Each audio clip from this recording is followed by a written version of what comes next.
మా అమ్మాయి నా పెద్ద కూతురు రాజమండ్రిలో జేసీఎల్ మెడికల్ కాలేజీలో ఫస్ట్ ఇయర్ డెర్మటాలజీగా చదువుకుంటుంది సార్.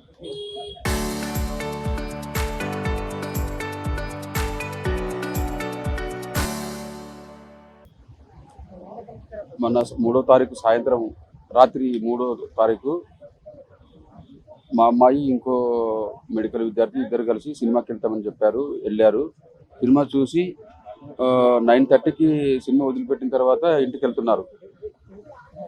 అప్పుడే గేట్ దాటుతున్న టైంలో వెనక నుంచి ఒక ఇద్దరు మనుషులు కారులో వచ్చి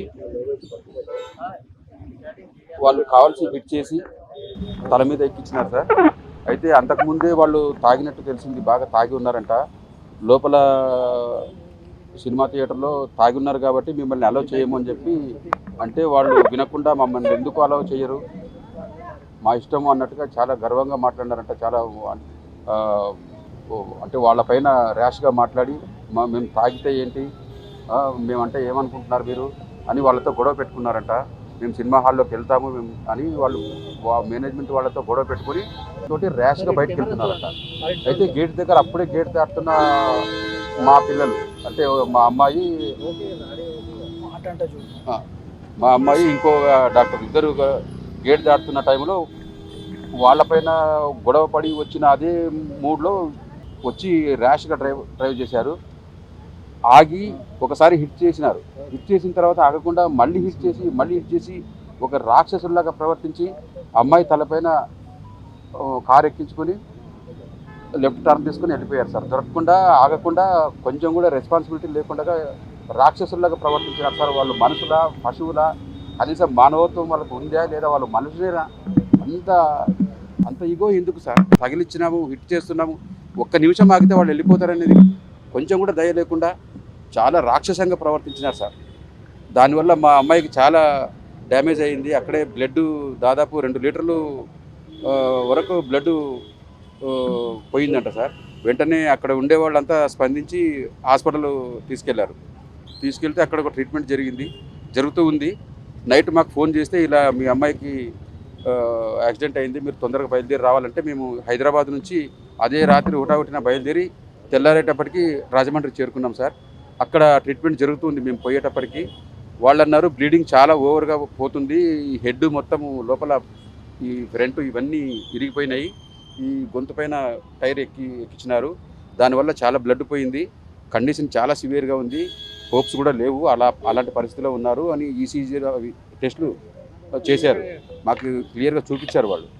అయితే ఎలాగైనా కాపాడండి మా అమ్మాయి ప్రాణాలని, ఏదన్నా ఒక ప్రయత్నం చేసి, మెడికల్ అద్భుతాలు ఎన్నో జరుగుతున్నాయి కదా, ఎలాగైనా సహకరించి మాకు మా అమ్మాయిని బతికించాలని మేము పదే ప్రాధాయపడినాము.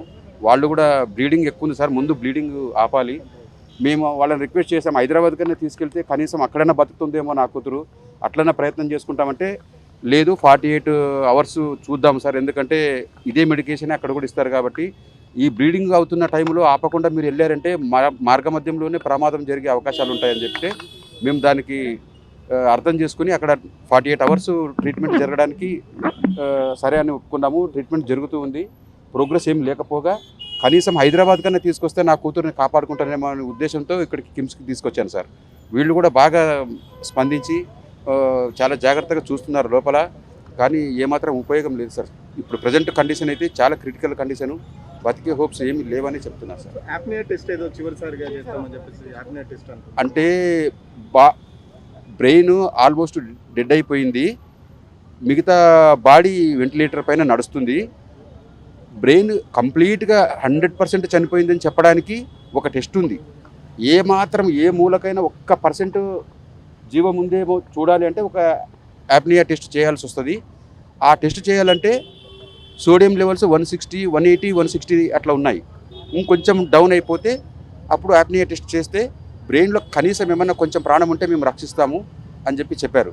మాకు ఎప్పటికప్పుడు రిజల్ట్ చెప్తున్నారు. అంటే బాడీ ఎలా స్పందిస్తుంది, ఆమె ఆరోగ్యం ఎలా స్పందిస్తుంది అని చెప్తున్నారు. సరే మేము చేయమని చెప్పాం సార్. ఎలాగైనా ప్రయత్నం చేసి 1% స్కోప్ ఉన్నా కూడా వదలకుండా ట్రీట్మెంట్ ఇచ్చి మా అమ్మాయిని బతికేయమని మేము అడుగుతున్నాం సార్. వాళ్ళు అదే విషయం చెప్పారు. అయితే యాప్నియా టెస్ట్ చేయాలంటే కూడా సోడియం లెవెల్స్ తగ్గాలి సార్, తగ్గితేనే చేయడానికి వస్తుంది. బాడీ అది ఆరోగ్యం సహకరించాలి కదా. అంటే ప్రయత్నం చేయండి అంటే వాళ్ళు మెడికేషన్ పెట్టారు. ఆ మెడికేషన్ నడుస్తున్నా కూడా ఏమీ రియాక్ట్ అవ్వడం లేదు, ఆరోగ్యం సహకరించడం లేదు. మరి ఏ డెసిషన్ తీసుకుంటున్నారంటే మేము ఇప్పటి వరకు ఎలాగైనా మా అమ్మాయిని రక్షించుకోవాలనే ప్రయత్నంలోనే ఉన్నాం సార్. మేము అదే ట్రీట్మెంట్ కంటిన్యూ చేయండి, మాకు బతికే స్కోప్ ఏమాత్రం 1% ఉన్నా బతికించండి అనే అడుగుతున్నాం సార్. వాళ్ళు కూడా అదే ప్రయత్నమే చేస్తున్నారు, అన్ని విధాల ట్రీట్మెంట్లు చేస్తూనే ఉన్నారు, మాకు చెప్తూనే ఉన్నారు. మా సమక్షంలోనే అన్ని విధాలుగా క్లియర్గా చెప్పే చేస్తున్నారు సార్. కానీ ఆరోగ్యం మాత్రం పూర్తిగా సహకరించడం లేదు సార్. అంటే ట్రీట్మెంట్ ఇంకా కంటిన్యూ చేద్దాం అనుకుంటున్నారా మీరేంటి? అంటే ఏ మాత్రం 1% అన్న ఉంటే ఏమైనా బతుకుతుందేమో అని ఒక ఆశ ఉంది సార్ మాకు. ఎలాగైనా బతికించుకోవాలని ఆశపడుతున్నాము. అది సార్. సో నిందితులకు సంబంధించి కూడా 3 రోజుల వరకు పోలీసులు పట్టించుకోకపోవడం, దానికి సంబంధించి ఏం చెప్తారు? ఆ విషయం నాకేం తెలియదు సార్. నేను నా కూతురు దగ్గర ఎలాగైనా నా కూతురిని రక్షించుకోవాలనే విషయంలోనే నేను హాస్పిటల్లోనే ఉన్నాను సార్. వాళ్ళైతే జరిగిన సంఘటన అయితే ఎవరైతే యాక్సిడెంట్ చేశారో వాంటెడ్గా, వాళ్ళు చాలా క్రూరంగా, దారుణంగా, మానవత్వమే లేదు సార్. వాళ్ళు మనుషులు కూడా కాదు, రాక్షసత్వంతో వాళ్ళు ఆ రకంగా చేశారు.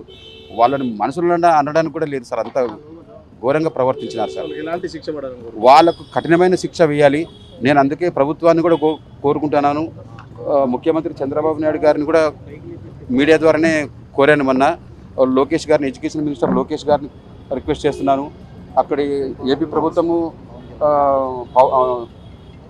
హోమ్ మినిస్టర్ గారి, ఉప ముఖ్యమంత్రి పవన్ కళ్యాణ్ గారి కూడా కానీ వీళ్ళందరూ సహృదయంతో స్పందించి, అలాగే విద్యార్థి సంఘాలు, ఈ మెడికల్కి సంబంధించినటువంటి విద్యార్థులందరూ ఈ విషయాన్ని కరెక్ట్గా వాళ్ళు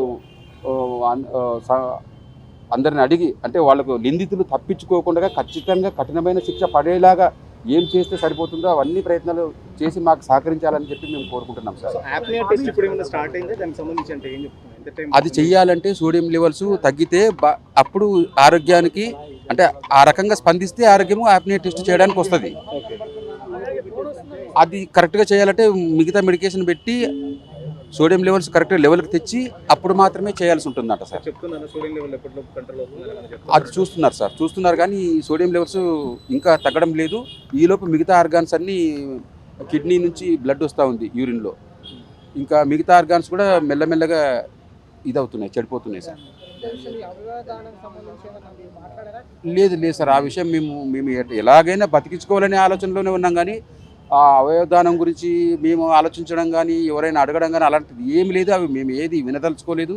ముందు బతికించుకోవాలనే ఆలోచనలోనే ఇప్పటిదాకా అదే ఆశతో 1000 కళ్ళతో ఎదురు చూస్తున్నాము. భగవంతుని మేము అదే ప్రార్థిస్తున్నాం సార్. మా అమ్మాయి బతికి రావాలని మేము సర్వవిధాల మేము డాక్టర్లను రిక్వెస్ట్ చేసి, ఎలాగైనా మా అమ్మాయిని బతికించి ఇవ్వండి అయ్యా, 1% అవకాశం ఉన్నా కూడా మీరంతా కొత్త వైద్యం, ఇప్పుడు ఎన్నో టెక్నాలజీస్ ఉన్నాయి, అనుభవమైన డాక్టర్లు ఉన్నారు, మాకు ఎలాగైనా మా కూతుర్ని బతికించమని మేము వేడుకుంటున్నామండి. వాళ్ళు ప్రయత్నం గట్టిగానే చేస్తున్నారు సార్, అయితే ఆరోగ్యం సహకరించడం లేదు సార్. ఏపీ ప్రభుత్వం నుంచి హామీ వచ్చిందా మీకు నిందితుల కోసం ఏమైనా చెప్పారు? ఈరోజు ఉదయము లోకల్ ఎమ్మెల్యే గారు ఫోన్ చేసి, మేము మీ వెంట ఉన్నామండి, మీకు న్యాయం జరిగేలా మేము ఉంటాము, మిమ్మల్ని కలుస్తాము అని చెప్పారు సార్. ప్రభుత్వం నీకు ఎప్పటికీ నీ వెంట ఉంటుంది, నీకు న్యాయం ఖచ్చితంగా జరుగుతుంది అని చెప్పారు సార్. అది ఈరోజు ఉదయం ఫోన్ వచ్చింది సార్. అలాంటిది ఏం సహకారం చేస్తామని చెప్పలేదు సార్. ప్రభుత్వం మీ వెంట ఉంటుంది, మీకు అన్ని రకాలుగా న్యాయం జరిగేలాగా, నిందితులకు ఖచ్చితంగా శిక్ష పడేలాగా మేము సహకరిస్తామని మాత్రం చెప్పారు. నిందితులకు సంబంధించి కూడా అధికార పార్టీకి సంబంధించిన వాళ్ళు ఉన్నారు, అందుకే 3 రోజులు ఆలస్యమైన అరెస్ట్కి సంబంధించి కూడా కొన్ని ప్రచారం జరుగుతుంది. దానికి సంబంధించి మీకు ఏమైనా ఇన్ఫర్మేషన్ ఉందా? అది నాకేం తెలియదు సార్. వాళ్ళ నిందితులు ఎవరనేది కూడా మాకు తెలియదు సార్. మా అమ్మాయి ఆరోగ్యం గురించి ఆమెను కాపాడుకోవాలనే ఆలోచనలోనే మేము ఉన్నాం. కానీ నిందితులు ఎవరు, ఎలాంటి వాళ్ళు, అక్కడ జరిగిన ప్రవర్తనలు అయితే వాళ్ళు మనుషులు కాదు, రాక్షసంగా వాళ్ళు ప్రవర్తించినారు. మనుషులని ఇంత దారుణంగా చంపడం చాలా క్రూరాతి క్రూరం సార్. ఇంత కడుపుకోత, ఇంత తల్లిదండ్రులకి ఇంత క్షోభ పెట్టడం, ఒక నిండు జీవితాన్ని, మంచి భవిష్యత్తు ఉన్న ఒక డాక్టర్ని చంపడము మాకు తీరని లోటు, మా కుటుంబానికి ఎవరు భగవంతుడు కూడా తీర్చలేని లోటు జరిగిపోయింది సార్. మాకు తల్లి పరిస్థితి, ఆమె ఈ విషయం వినగానే ఫిట్స్ వచ్చినాయి సార్. ఆమెకు కూడా ట్రీట్మెంట్ జరుగుతుందా సార్. అక్కడే రాజమండ్రిలోనే మెడికేషన్ ఇచ్చి ట్రీట్మెంట్ తీసుకొని తర్వాత తీసుకురావడం జరిగింది సార్. ప్రియాంక చెల్లెలు వచ్చిందా? వచ్చినారు సార్, ఇక్కడే లోపల హాస్పిటల్లో ఉన్నారు సార్. అంటే ఇప్పుడు ప్రియాంకకి ఇంత పెద్ద గాయం, ఇంత పెద్ద ప్రమాదం చోటు చేసుకుంది కదా సార్. సార్ అంటే ఒక తండ్రిగా మీరు అలాంటి వాళ్ళకి ఏ శిక్ష ఇస్తే బాగుంటుంది సార్, అలాంటి వాళ్ళకి నిజం చెప్పాలంటే ఇంకోసారి తాగి ఇట్లా ఇంత మురుగాల్లాగా ప్రవర్తించకుండా అలాంటి వాళ్ళకి కఠినమైన శిక్షలు వేయాలి సార్. ఎలాంటి శిక్షలు అంటే ఉరి శిక్ష వేస్తేనే కరెక్ట్ సార్. ఉరి శిక్ష వేయాలి. జనాలు కూడా ఎవరైతే ఇట్లా ఇంత ఘోరంగా ప్రవర్తిస్తున్నారో వాళ్ళని ప్రజలు కూడా నడి రోడ్డు మీద కొట్టి చంపాలి సార్. అటువంటి వాళ్ళని ఇంకోరికి భయం ఉండాలి. ఇలాంటి తప్పులు చేయకూడదనే భయం కలగాలి సార్.